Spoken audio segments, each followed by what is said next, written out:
If your friend suddenly runs into the woods in the middle of the night, do not follow immediately, because sometimes when people come back out, they aren't the same anymore. Welcome to Tales Beyond the Flame.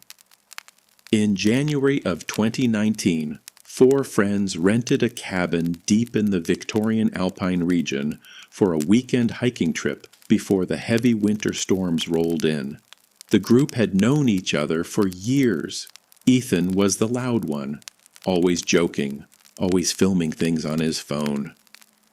Marcus was quieter, more practical, the kind of person who packed emergency supplies even when everyone else made fun of him for it. Ryan and Joel had grown up together and mostly treated the trip like a chance to get drunk away from the city for a few days. The cabin itself sat several kilometers away from the nearest maintained road. Dense forests surrounded the property in every direction, and once the sun disappeared, the entire area became unnaturally dark. No nearby houses, no phone reception, just trees and snow. The first day was normal. They hiked nearby trails, drank late into the night, and spent hours around the fireplace while heavy wind rattled the cabin walls outside. Around midnight, Ethan mentioned seeing lights moving between the trees earlier that evening. The others assumed he meant hikers, but Ethan insisted they were too far from the trails. Marcus told him to stop trying to creep everyone out. That should have been the end of it. But sometime after 2 a.m., Joel woke up to the sound of the front door opening. At first he assumed someone had gone outside to smoke. Then he noticed Ethan's bed was empty. Joel checked the bathroom. Nothing. He looked through the cabin windows but couldn't see more than a few meters past the porch light. That's when he woke the others. At first nobody panicked. Ethan was impulsive, drunk, probably wandering around outside for no reason. Marcus grabbed flashlights while Ryan yelled Ethan's name from the porch. No response. The forest beyond the cabin remained completely silent. No footsteps, no wind movement, nothing. The deeper they scanned their lights into the trees, the more uncomfortable Marcus became.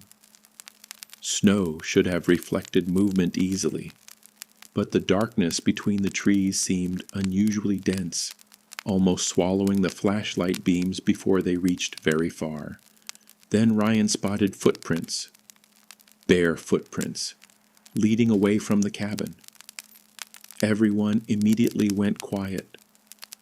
The temperature outside was well below freezing.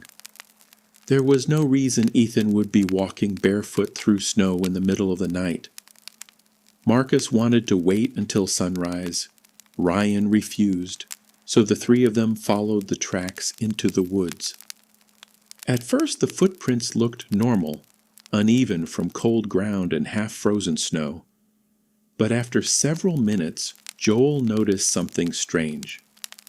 The footprints suddenly became perfectly spaced apart. Too perfect, like someone calmly walking in a straight line. No stumbling, no hesitation. Just evenly paced prints disappearing deeper between the trees. Then the tracks stopped entirely. Not faded, stopped. The final print ended in untouched snow. Ryan stared at the ground in confusion. There's no return tracks. Marcus slowly raised his flashlight toward the surrounding trees. That's when they heard it. A voice somewhere deeper in the forest. Ethan, calling for help.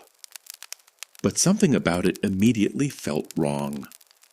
The voice sounded distant and close at the same time, like it wasn't echoing naturally through the trees. Ryan started moving toward it instantly. Marcus grabbed his arm hard enough to stop him. Then the voice called again.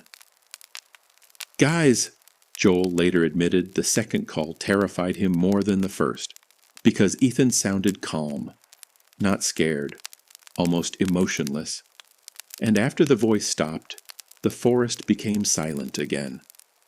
Then Marcus noticed something standing between the trees ahead of them. At first he thought it was Ethan.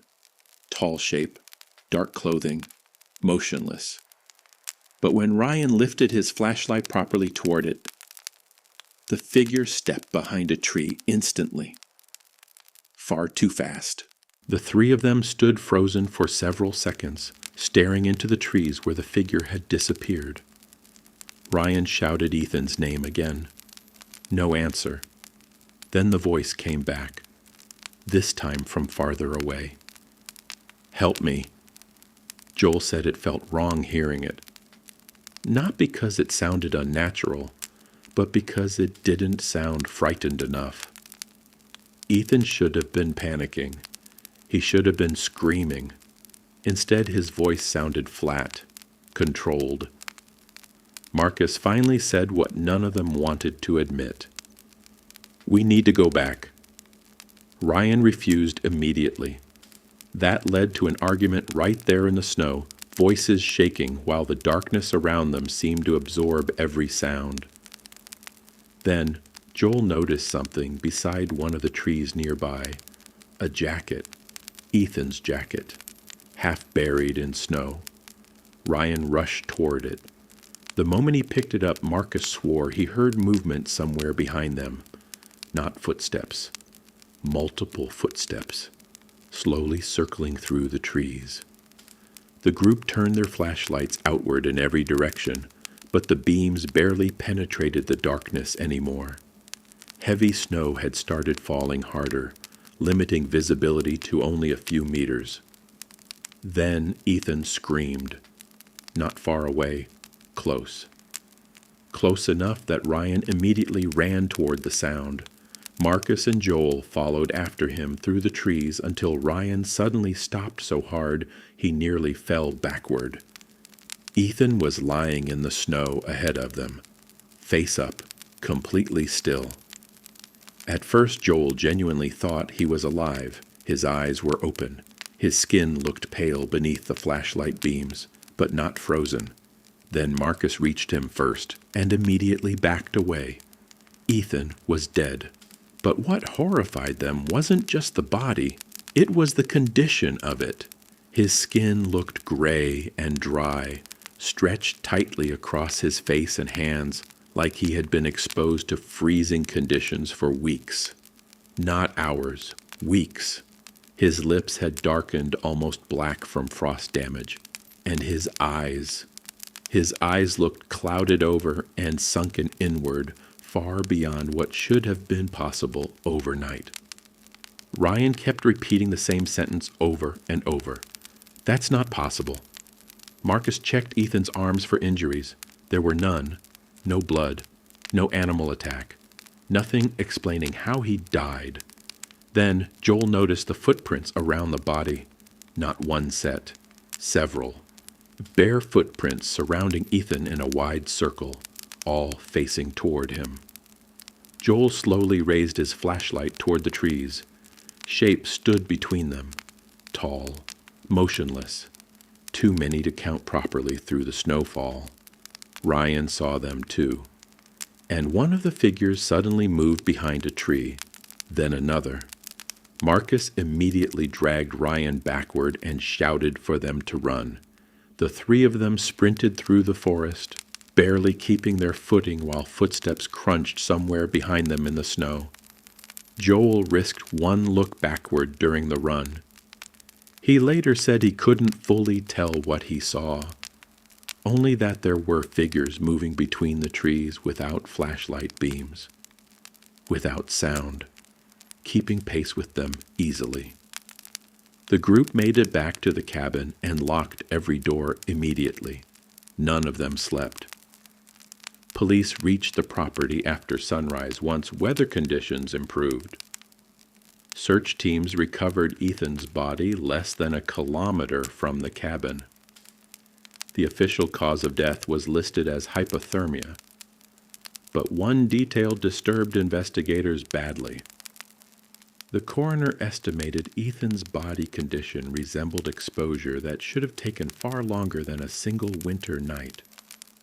Privately, One responder reportedly compared the body to remains recovered after extended alpine disappearances. Ryan never went back into those woods again. Joel refused interviews entirely. Marcus eventually told a friend there was one detail he omitted from his official statement. When they found Ethan's body, there was frost covering the surrounding snow in a near-perfect circle around him, as if the temperature near the body had been dramatically colder than the rest of the forest. But the thing that stayed with Marcus most was what he saw just before they ran.